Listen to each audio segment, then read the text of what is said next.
My name is Chris, and I am director, quote unquote, and founder of the Net Kids Film Club, which is an Indigenous-centered community dedicated to promoting filmmaking and exposing film scholarship as career trajectories for young Indigenous adults.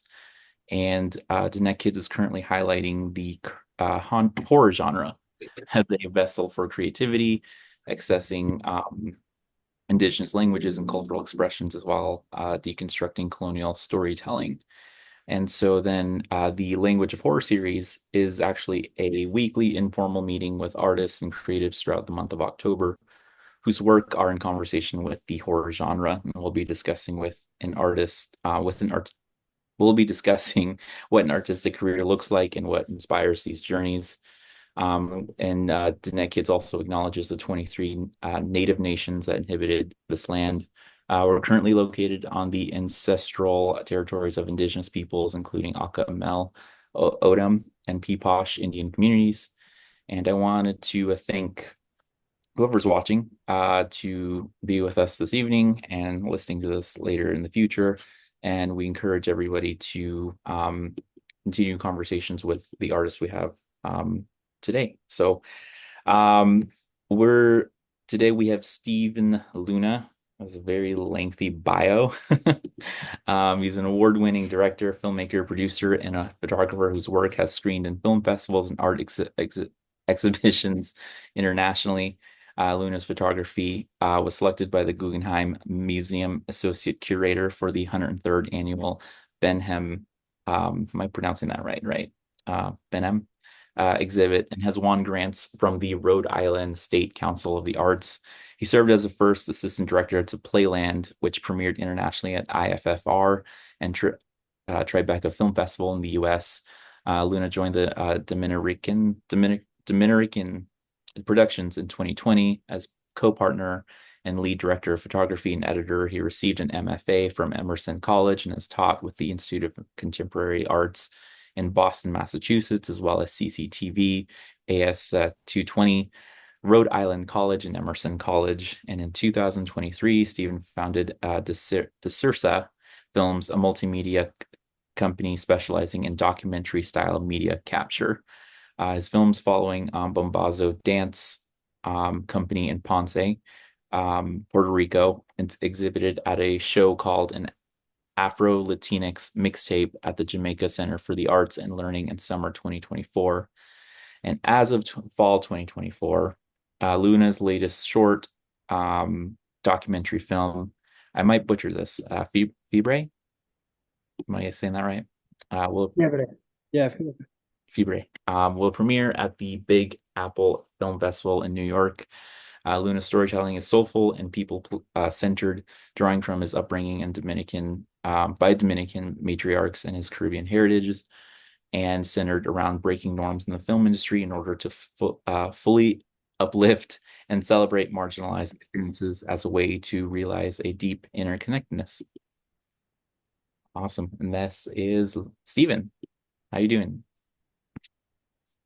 I am good. I'm super happy to be here. Thanks for inviting me.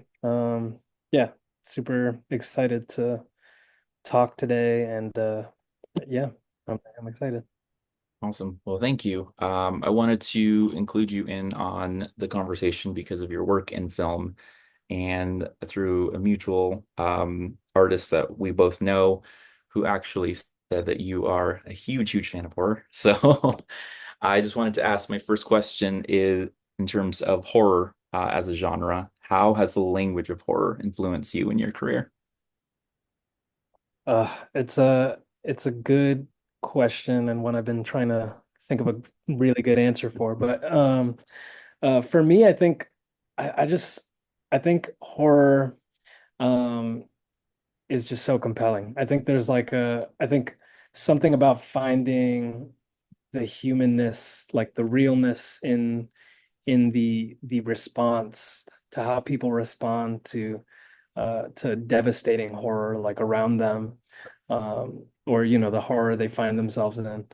Mhm. I think that's always been at the core of like my fascination with horror in particular. Um, I think yeah, horrors tend to uh do a really good job of investigating how people can respond to something that's happening to them and how to cope with it and how they ultimately kind of overcome it. And so I think it opens a realm of like realms of imagination and a realm of possibility that I think is kind of important to explore. And I think especially like in today, I think uh, when you had reached out, Chris, I think you mentioned something about this too, but and I totally agree. But I think the world around us, right, is like filled with horror all the time, and we're kind of forced to confront it via social media or you know, we know someone that something happened to, or Mhm. we're kind of engaging with horror on a daily basis. Maybe not as overtly as we see it on the screen or in film. Mhm. But I think it does reflect kind of like a real thing that's going on around us. Um and yeah, I think it's just like a uniquely positioned genre that engages Mhm. with that sort of response, I think, in such an interesting way. Yeah, I always thought that horror kind of does these things with allegories and metaphors, specifically, and new inventions of the imagination. But it's always thought as this like lesser than genre, right? Yeah. And it's funny to think about that because it's one of it in the Hollywood Report 2024, horror is the third highest grossing genre in the world. The first being action, adventure, and second being comedy, third being horror. I mean, it's speaking to a lot of different people. Do you think that it's something I think my stance on it is really horror's a language of the future, and it's Mhm. speaking towards things that we have yet to articulate any the things that we're trying to do yet now. Um, One of the things that I just saw Terrifier 3 and it was like one of those films that just was not something that I think is really doing something kind of like speaking towards what's going on overseas right now. And the way that I kind of read the film is this interest in body horror and the exploitation. There was a time when exploitation was a big, big deal in the 70s going into the 80s, and it's happening kind of again with this film. And that only tends to really happen when things are happening outside of the US, I find. Do you think that is true to the genre as the horror genre as a whole? Yeah, absolutely. I think yeah, I mean, I think horror is interesting because I mean, one of the things I think I really like about horror too is that it's kind of the genre that is in some ways really accessible to people Mhm. in terms of just like it's you know you can't it's hard to do an action film, right? Like it's hard to kind of shoot something that's like things are exploding and you know you need stunts and all these sorts of things, but horror is kind of like there's a realm of possibility for it to happen under the kind of like low budget realm, and right, so Terrifier and exploitation films and kind of stuff like do a really good job of kind of exploring that. Mhm. And I think that's kind of interesting too, that some of the highest grossing like horror films were made with like not a lot of money, you know, and Yeah. I think that's really interesting, and says something about the genre too. Yeah, I think there's just so much room for creation and so many possibilities and places you can go with horror. And I love thinking of horror as like the language of the future because I think um yeah, there's like already such a great influx of horror films that have come out, especially recently, that have to do with like reimagining some sort of event in the future or something that happens to humankind in the future. You know, my mind goes to like Alien or Mhm. Romulus, the new Romulus film, um, or like even like tech horror. You know, I think that's kind of like a funky genre that I think we might see more out of.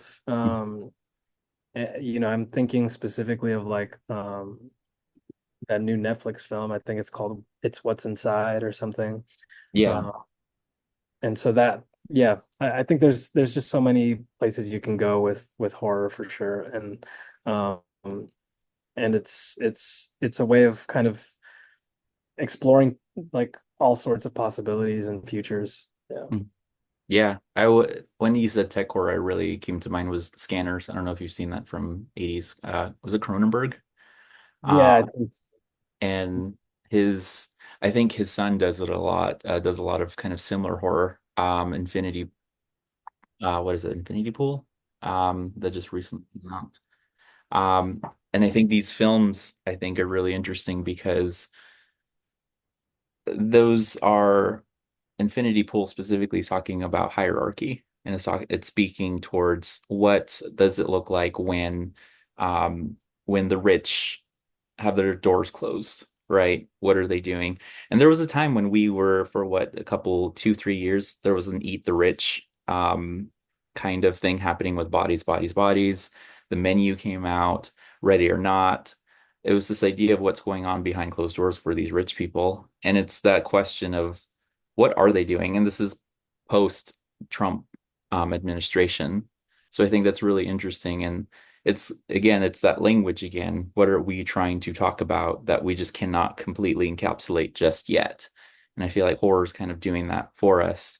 I know you sent me kind of a list of films and different forms of media and that kind of inspire you. But one thing that struck out for me specifically, and I had this conversation with my sister about the specific thing, is you sent a list that were all essentially slasher films. You sent Scream, Nightmare on Elm Street. There was another film that was on that list, Halloween. Uh, Halloween for sure. there was this idea that at first reading, you kind of look at this as a genre of the final girl and what does that look like, especially in terms of female autonomy. But then if you look at it through the lens of through an indigenous lens, what is a lot of these films are set in suburbia, Mhm. especially when us people of color don't really get to experience that particular environment growing up, or at least when we come to those environments, we're not really welcomed with open arms. And so it's kind of this idea of white suburbia, why it's not a safe area for these white women, right? So what does that speak to them? What are we trying to say? What do you think that's trying to say as as that specific subgenre? Yeah, no, I think slashers are super interesting. I Yeah, I think honestly maybe that's because I grew up kind of like in inner city like neighborhoods and stuff, and so um I would often have like debates with people in college and be like no, suburbia is way scarier to me, and I think it's because of slasher films for sure. Um, but yeah, no, I think there is something there about like yeah, it's just kind of like a place that's almost not meant to be, and then it's like um these films I think do a good job of just of kind of turning the genre on its head, I think a little bit. Specifically I'm thinking about Scream. Yeah, Um and Scream was like, such a great film, I think, just like structurally, but yeah, I think that was what's interesting to me is kind of slashers always feel like they're in conversation with one another. And then you yeah, get like certain crossovers, right? Like Alien versus Predator, or like, well, even though that's not technically a slasher, but it kind of fits uh that style, I guess. And then like Nightmare on Elm Street, like Freddy versus Jason, or like that kind of stuff. But yeah, so I think that that's really interesting to me. I think that they're always kind of like building off of one another and kind of like in dialogue with each other. And I think that's always stood out to me as something that's like I really love about that genre. mm. Yeah, yeah, they really are, especially with Scream specifically, just because Wes Craven kind of came at it with a meta approach. That Yeah. that's the whole premise of it, right? And people always often say that Scream revived the slasher genre, Mm. um, which was funny because it's like the 80s was like that time of the slasher, so you can't really say it was ever dead. It was, it's been a thing. But what I find interesting about the start of the slasher isn't really start at Halloween. I believe it starts at a film called Black Christmas Mm. that came out in the 70s. A bunch of sorority sisters are staying in for the holiday season, and this one individual is going through kind of killing them off one by one. Another one I think of is Slumber Party Massacre. And it's this idea that it's sororities, right? And it's technically still suburbia.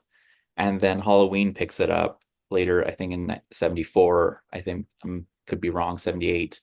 And I feel like that kind of spoke a little bit larger to the context of the Vietnam War that was happening at that time, where we were essentially dropping bombs on other countries. And what's the horror of that? You know, are we really safe in the suburbs that we claim to have built to be the safe space for us as America? So it's this conversation that I always think about, and then you go well into the 80s with Friday the 13th and Nightmare on Elm Street, and you get like Chopping Mall and all these different subgenres of slashers that were going on at that time. And then you have Scream, who just kind of reinvents it completely. But I guess that at that point you kind of introduce this idea of what was going on politically and culturally. I think the Menendez case happened not too long before Scream came out. So did the O.J. Simpson trials. The Central Park Five happened right around that time period. So it kind of like speaks to that, like who is really, um, who should who should we really be fearing, and who really is the killer, right? Yeah. Um, with all of that kind of together and like packaged up, what is your relationship to horror now? I mean, I still love horror. I think I always will. Aileen, my wife, my partner, can't stand it, hates it. So I kind of have to love it in isolation a little bit, but I'm okay with that. Um, yeah, I mean, I think I think it's an aspiration of mine to shoot a horror film, a feature length like horror film. And I've always said at some point in my life and in my career, I'm going to. I just don't know when. Um, but I really hope to someday. And I think that's kind of my relationship now is kind of just continuing to watch where the genre is going and you know, even thinking of ways to kind of rethink like films that we know, you know, films that we might not consider as horror or like a Mhm. horror film, and thinking about it as if like, what if it was, you know, like what would happen in this film if it was a horror film? How could we change the kind of narrative or the story? And you know, I found myself thinking about that even with Resball that came out. Yeah. And Mhm. you know, like it starts off, you know, spoiler alert, I guess if you don't want to know. But it's early in the film. It starts off with you know, talking about something that's really important, right? Like indigenous young men and people and suicide.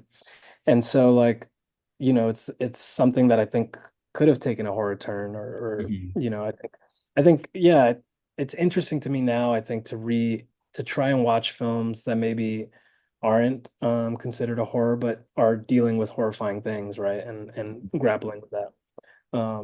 So I think that's kind of my relationship to it now. Mhm. Yeah, when I like that you're speaking towards horror as this thing that's going into other genres of not only just film, but like in I would say creative writing in general, any form of art. It bleeds into other genres as well. I think one of the biggest ones right now is that the Menendez case, right? It's this idea of um people's fascinations with real things that are happening in the world. The Monster series on Netflix with Jeffrey Dahmer and the Menendez brothers. I consider that horror.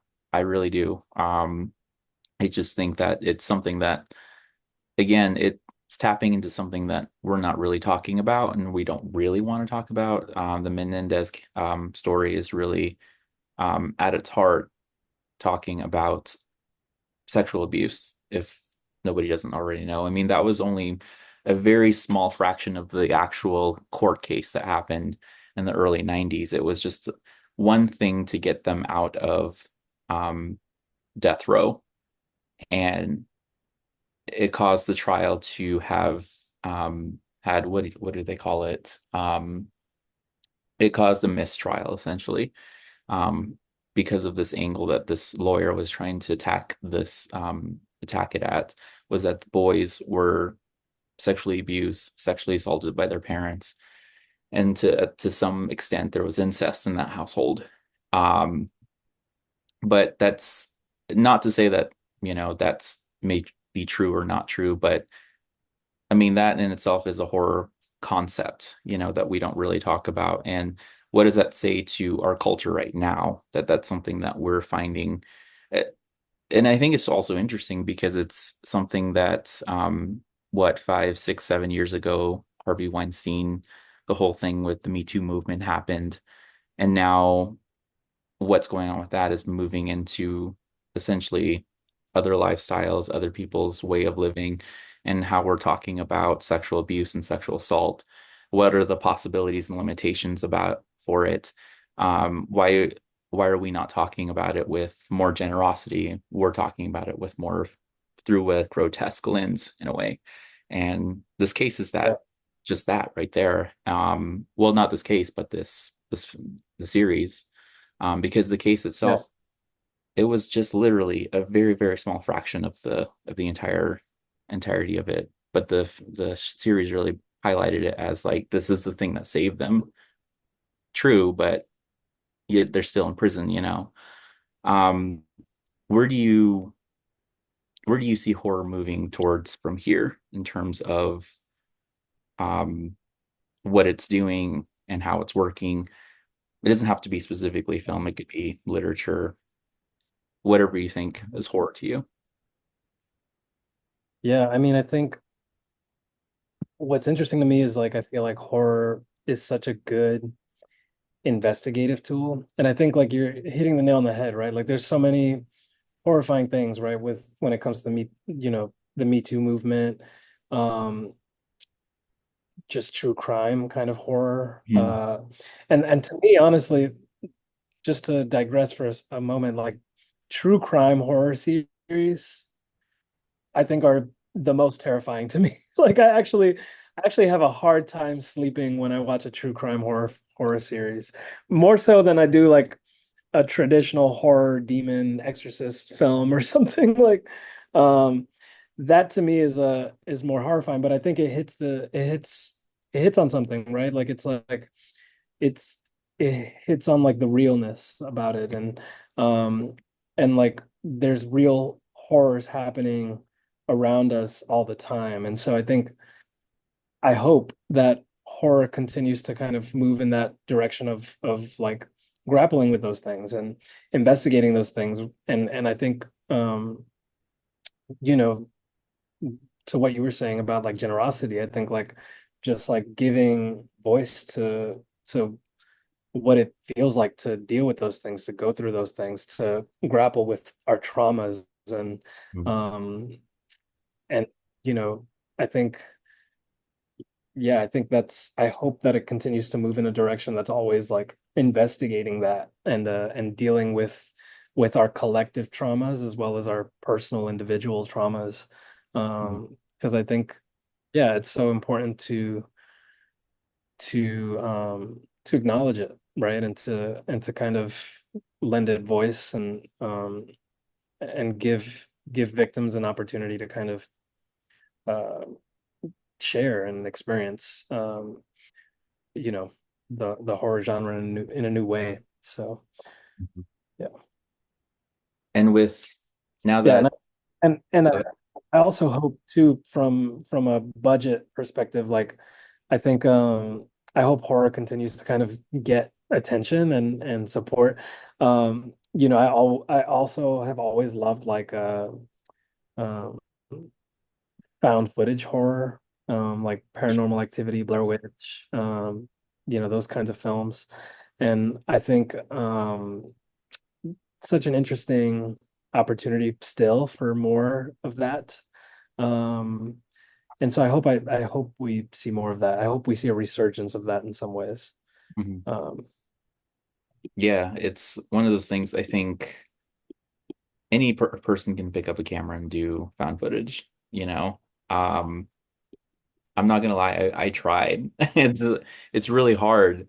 I think, but when you speak in terms of budget, I think that's so interesting because I feel like the less money you have on your end, the more creative you can get with it, right? I think a lot of the biggest horrors, the classics, right? Halloween and Texas Chainsaw Massacre have literally little to no blood. The reasoning for that was because of budget. Halloween did not right. want to spend their time cleaning up blood. Texas Chainsaw Massacre was in the 70s in Texas in 100-degree weather. They didn't want to deal with all the stickiness of blood. And plus, Toby Hooper, who was the director of that film, asked somebody, how can I make a horror film that's PG? And they were like, well, you can't. And so that was his challenge is to make this film with no blood at all. And there's what, maybe one or two scenes, but even at that, I don't think you see it coming out of anybody. I think one of the films that are out right now that kind of give way to what budget can do in terms of creativity. And I personally don't like this movie, but Joker was made on 100 and I think 100 million. I think I'm not too sure. Not Right.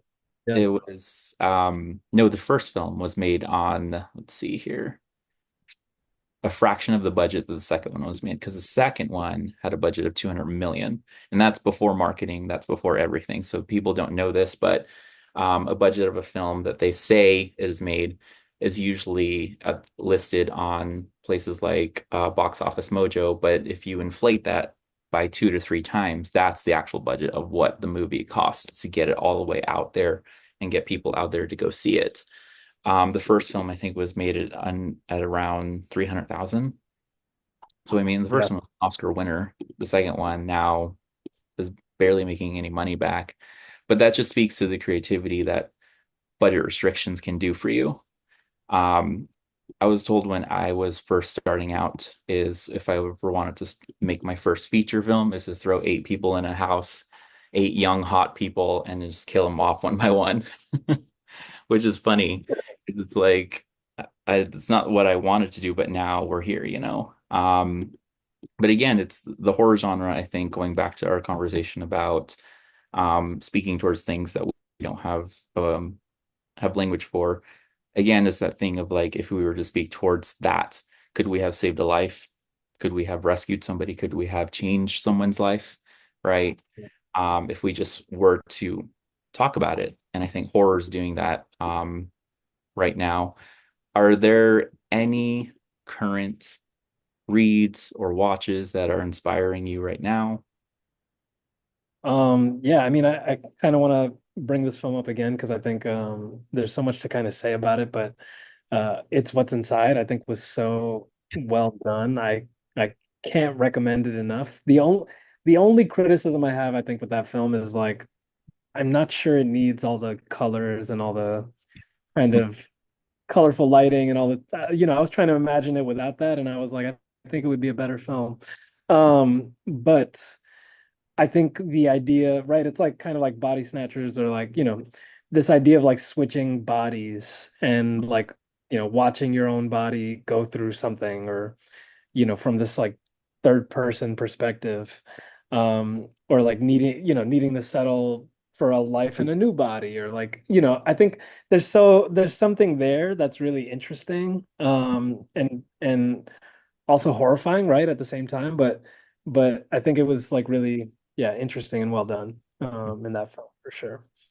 Um, but yeah, and I think at the end of the day, when it comes to like Hollywood budgets and stuff like that too, I think studios really care a lot about comps, right? So that's why like Joker 2 got so much money because Joker 1 did so well, right? But but I think like the best case for horror is like some of the most iconic films, like you mentioned Black Christmas, you mentioned um, some of these films that Scanners, or I'm not sure if these films were like big Hollywood successes, but I think what's fascinating is like some of the best horrors like are things that just have never been done before, right? Mhm. So it's like there's so much room to play within that genre, and I hope studios continue to kind of like enable filmmakers and people to experience that genre in different ways. And um yeah, because there's still so much room for exploration and so much that can be done with that genre for sure. Yeah. Yeah, especially with I like how you're talking about body. Body's like a big thing. I think Yeah. a lot of BIPOC people kind of gravitate towards when they start to write about or when they start to pick up something creatively. It's always in reference to their bodies. And I think that's so interesting. Horror, I think, can really, really emphasize that. I mean, Get Out is one of those things that's about the body. I haven't seen it's What's Inside yet, but I've been wanting to watch it. But I imagine that it is about autonomy and it is about what is it about our bodies that's separating us most from each other, right? Um, and I think that's really interesting. I definitely do think that that's something that a lot of people don't recognize as well is that it's not only giving us something to look at in terms of like, oh, that's scary or that's gross to look at. Um, but it really gets you thinking about like, okay, well, the way that I'm living and my comfort, I'm, I guess what I'm trying to say is how am I going to disrupt my comfort so that somebody else can get the same privileges that I have, right? And then so it's kind of those questions you have to ask yourself when you're watching these things or you're making them, like how is my privilege hindering someone else's opportunities of getting ahead? Or um, what if I write this towards this thing? Is it affecting somebody else's body? It's always that kind of thing that you're always talking about with yourself. Is there, I know you actually don't work in horror at all, but I wanted to know what if you had any advice for people who want to pursue filmmaking in general or just anything creative. Yeah, I mean, I think horror, like the big thing is kind of like, and we see this in films like uh throughout. You mentioned like not showing blood or not showing, right? Some of the most iconic films in horror history. Uh it's what they don't show, you know? So I think there's something there, and I think playing with light, playing with perspective, playing with the frame and composition, I think in interesting ways is um is always going to kind of put your work above the rest in some ways. But I think uh, advice for up and coming filmmakers, I think just don't give up and don't be discouraged. Don't be afraid of kind of taking risks. Like don't let fear sort of dictate your decision making and your choices. Um, and also don't be afraid to kind of ask for help, right? Like you can't make a film by yourself at the end of the day. Like it is about kind of community and finding the right community and the right people who trust your vision, who trust your project and your heart and commitment to the work. Mhm. Um, so yeah, I think don't be afraid to ask for help. I think that's like the biggest thing for sure. Especially when you're getting started, I think. And also, yeah, don't be afraid of the camera play. Um, find find what you like about it, what you don't like about it. I think um, yeah, there's so much there, I think, with filmmaking. I'm still kind of learning myself, I think, when it comes to what I want to do when it comes to the creative process. Because I think, you know, and this is an interesting question maybe for a lot of like young indigenous filmmakers and BIPOC filmmakers, right? We've been taught historically like this white quote unquote way of making films, right? Like this is the thing that's been passed on to our professors, to students, to so on and so on, right? So I think for me lately, I've been kind of like coming to terms with that and grappling with that a bit and just thinking of like, all right, well, I understand the basics of filmmaking now. I've pretty much mastered kind of like what we need to do and lighting and framing and cutting and all these sorts of things, right? Um, so now it's time to play with the creative process a little bit and think of a way that we can make films that is different. That's for our people, for our community. Um, so yeah, so Mhm. I hope a lot of filmmakers, walk away from this conversation feeling inspired to kind of play and not be afraid of taking risks. Mhm. Yeah. And I think that speaks not just to filmmakers, but I think just anyone who wants to make anything, because I think a lot of the times, especially again, BIPOC, it's the you're scared to even take that first step to do something creative because it's a piece of yourself and you're already being judged as it is as a BIPOC individual in the world for just existing. And so to create is like a whole nother thing to say, oh, that's another part of me that's out there. And I don't want people to see that. And it's totally understandable to feel that way. But I think a lot of people do feel like I think once they can start to understand the basics of something that they're trying to accomplish, which is writing, which is poetry or filmmaking, screenwriting, cinematography, any facet of it, art direction. It's a matter of understanding the basics of it and then just breaking it down and then using it in your favor. I I feel you when you say that it's a scary the camera. You said this before we went on was that you were scared of it because it costs a lot of money. I felt the same way when I first started out too, was I was so scared of touching anything, any form of equipment. I was scared of the freaking light pole. Like it was crazy. And I don't know if you have been through an intense environment where you had to run around and PA for anything rigorous like that. It's film sets are really intense, but just to get your hands dirty is it's really the only way to do it. Like honestly, right? Yeah, I mean, I try and tell people too, like it's like it's a tool at the end of the day, right? I mean, obviously, it's not like a hammer. You don't want to bang it on things, but but at the end of the day, it's like it's a tool. So I think once I started to break that down in my head, that like okay, the same way carpenters might use something really expensive or Hmm. painters use a paintbrush, right? This thing is a tool and I need this for whatever I'm trying to say. So I think to me it really helped kind of like just understanding the camera and like, I would just read like camera manuals and just kind of like just really understand and break down like, okay, what does this camera do? How does it work? Hmm. And I think from there it kind of distilled it in my brain a bit, and it was just like, yeah, it's just a tool at the end of the day, um and yeah, now I'm so much more comfortable, but that took a long time, and I've been doing this now for like 13 years. I've been kind of playing with cameras, so um it takes a while to kind of get comfortable, but I hope that people can kind of have access to this gear, I think. And we're seeing it even more now, because I think like, you think of the Canon TI series or like those kind of like little Rebel EOS cameras. And they're a lot more affordable now than they used to be. And I think it's still kind of expensive and it's an expensive field for sure.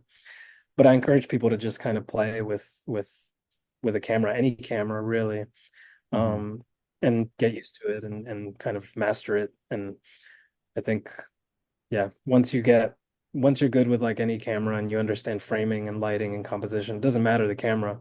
What Yeah. matters is like your yeah. Hmm. Yeah, I would even add to that if a camera's not accessible or equipment's not accessible, you have phones. You can make a movie on your phone.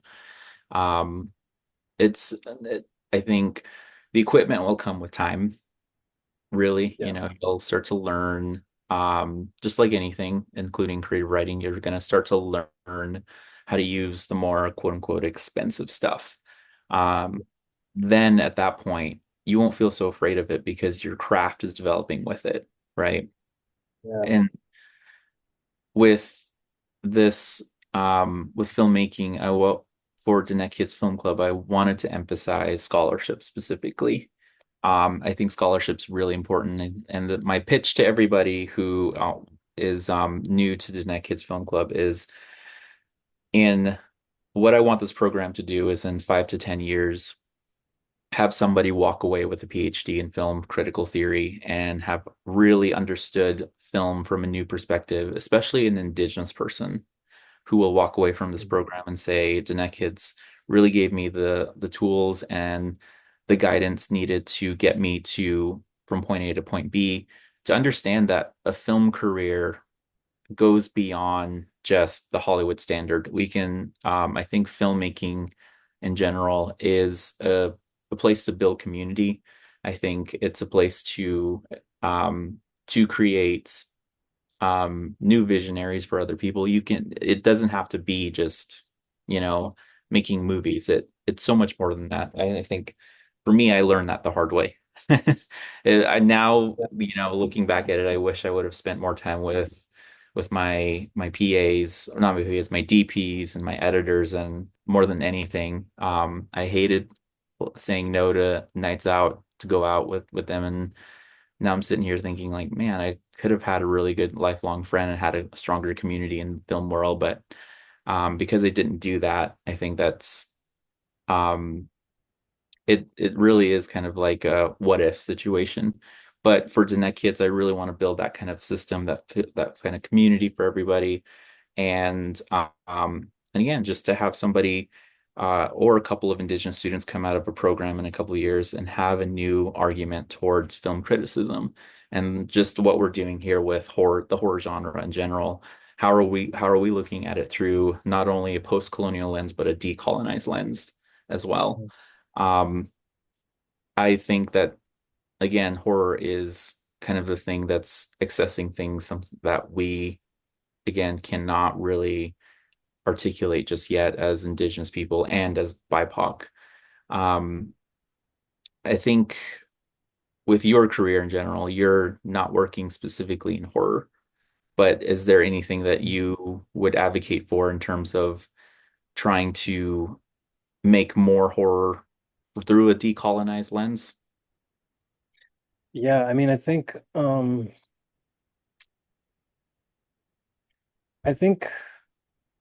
I mean, there's a couple things that you said that I kind of want to address too. I think like yeah, filmmaking is community. Like at the end of the day, like the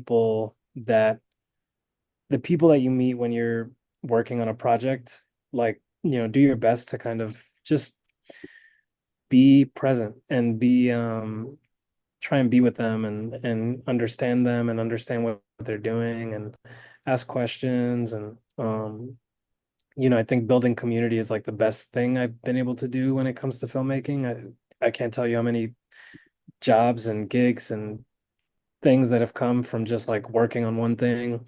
People like working with me, and then I work on something else, and then I people like working with me there, and then I work on something else, and it just kind of snowballs. And so I think just being kind, being adaptable, being available to your team and to your community, to your people. I think that's like a big thing for sure. Um, yeah, and hmm, I think when it comes to like, you know, BIPOC communities in particular, again, I think it's hard because it's a question of access sometimes and oftentimes. And I think, I've had this discussion recently, like um sometimes we'll look at work and we'll be like, man, like what's different about my work versus somebody else's work? And it's hard, right? Like not to try not to compare, but I think the biggest thing is like the luxury of time. Like I think when it comes to filmmaking, and to any project really, like having the luxury of time, I think is so important. And it's hard because as BIPOC people, as people that tend to might not have like a lot of resources and things available to you, it's hard to take a step back from like work or Mhm. um, providing for your family or doing things that you have to do. Um, so I think trying to find a way to make time accessible to you, to really think about a project, right? To read a script, to watch a movie with the intention of like, all right, I'm gonna break down the frames and the editing and kind of try and understand it and chew on it a little bit, right? All those things kind of take time. And so, and intention, right? So, um, I think but I think that starts with building community. I think like there are ways to work with people to build that space and to build that time. And I think you're doing that here with even this, Chris. I think like this is a wonderful way to kind of have build community and kind of think of horror through this kind of decolonized lens. I think just getting people together to talk about it and making the time and the space for it, Mhm. is a big step. Yeah. Awesome. Thank you. Well, we got about 10 minutes left, and we got a couple of people here. I don't know if they have questions for you, but I can turn it to them and they can ask you about your career, anything, what you ate today. What did I eat today? I had a chorizo burrito. That's what I had today.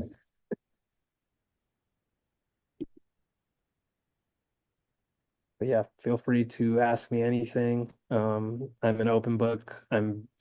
I think something about filmmaking too that's kind of like annoying and something people should work past and work towards is like not kind of gatekeeping information Mhm. and uh and like, I think a lot of people feel very protective of their work. So are skeptical to talk about it, but I will talk about anything and everything. So Awesome. I believe, Mandy, is there a way to have people ask questions, or do you know? Um, I don't see the Q&A. The chat should be turned on. Let's see. Okay, they should be able to to chat. Alrighty. Chat is open. Anyone? Book recommendations for horror.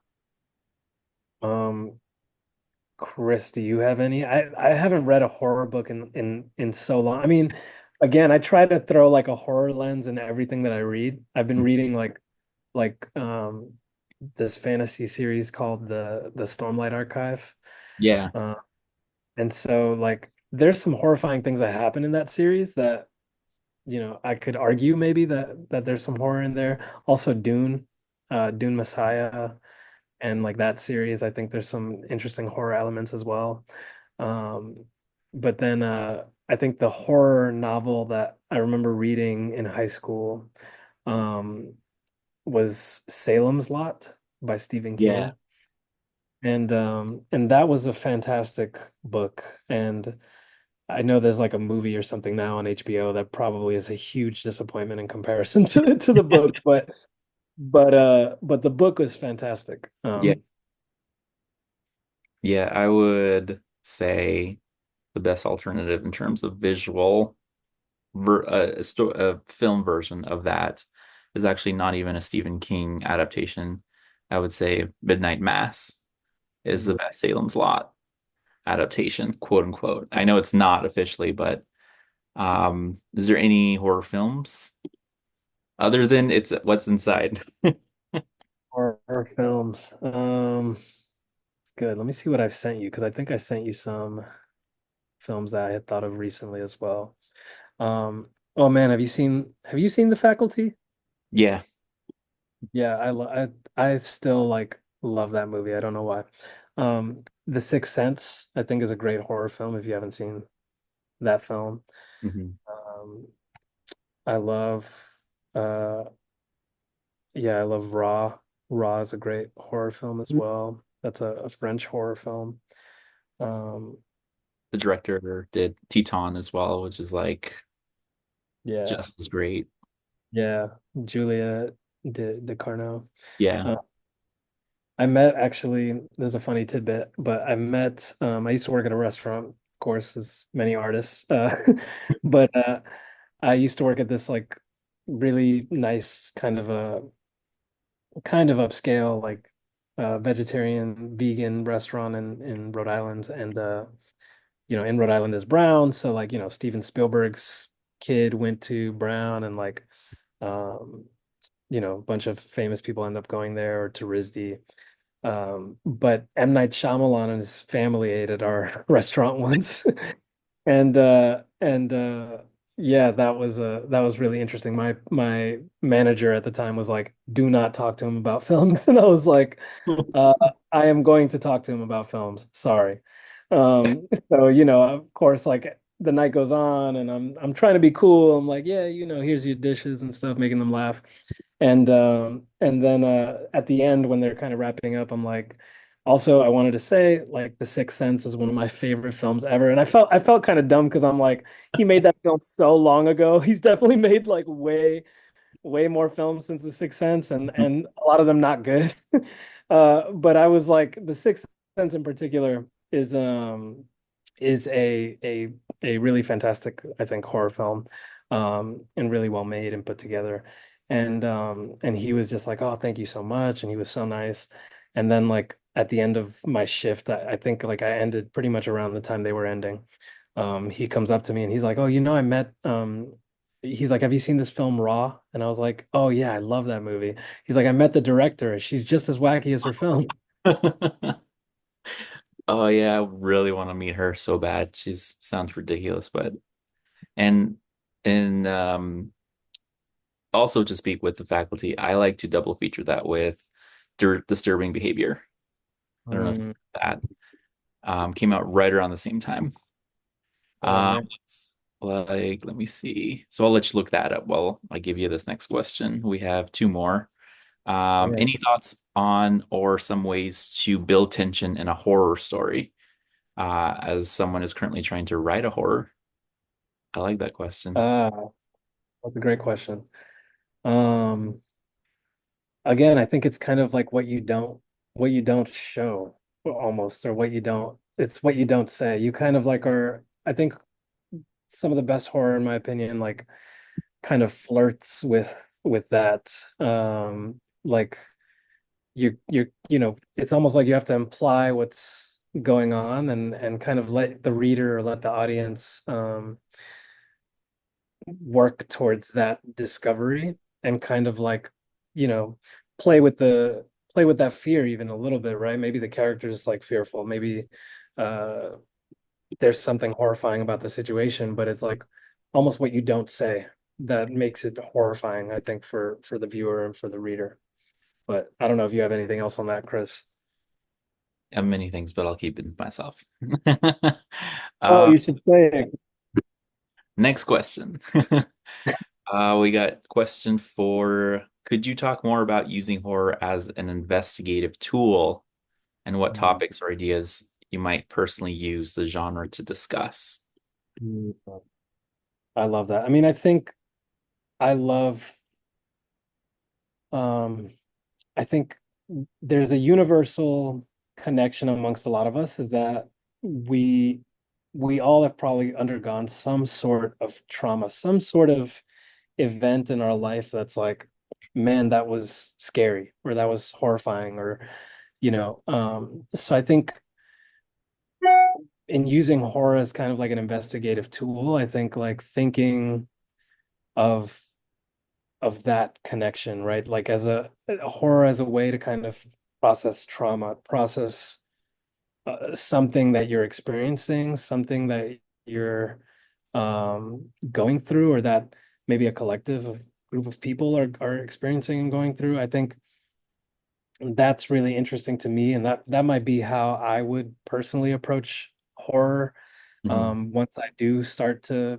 maybe engage more with filming it. And I've actually been talking to, maybe I should have opened with this, but I've been talking with a few friends about like shooting a horror film.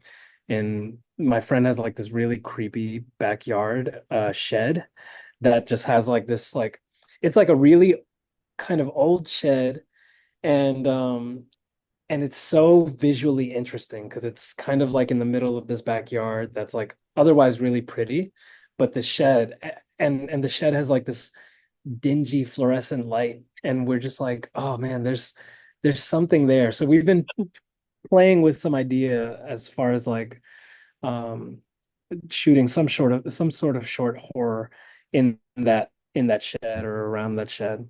Uh, but yeah, I think using horror as a way to kind of deal with trauma in some way, I think is super interesting, and it can be investigative, right, in that sense. Hmm. Awesome. All right. It looks like we are at our hour. Well, thank you so much. This was like super, super beneficial for everybody, especially me, because I like talking about movies and I like talking about things on a No, deeper level.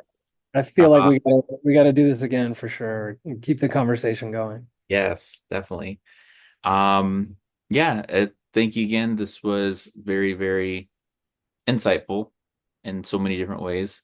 Um, I love what I at least got out of this was always finding the story in something that is already existing. I mean, you just said it, like there's something interesting here, right?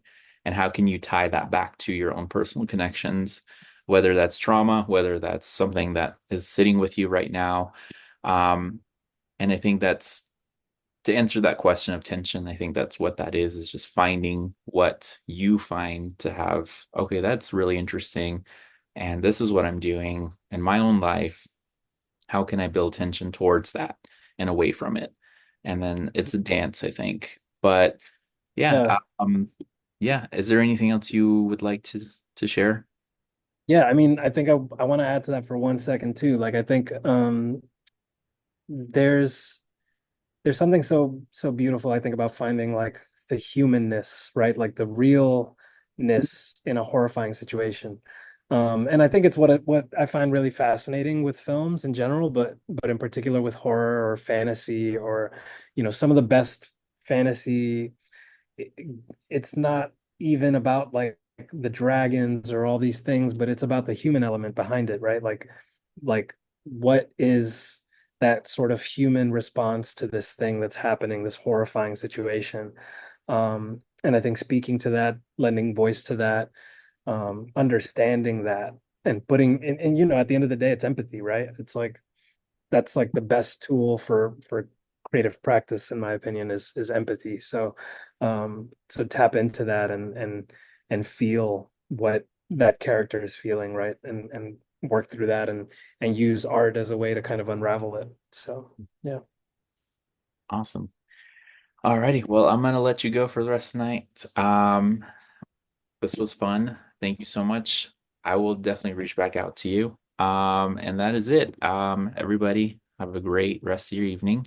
We'll meet back again on this, I think this Zoom link. If not, I'll update it with a actually a podcaster next week.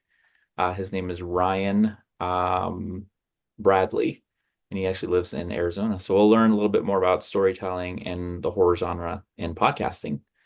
So if you want to come into that too, Stephen, you can probably hop in and listen in and see what Ryan has to say. That sounds fantastic. You may see me again next week. Awesome. All righty, you guys have a good night. Thank you guys for your questions. Thanks, everyone. Mhm.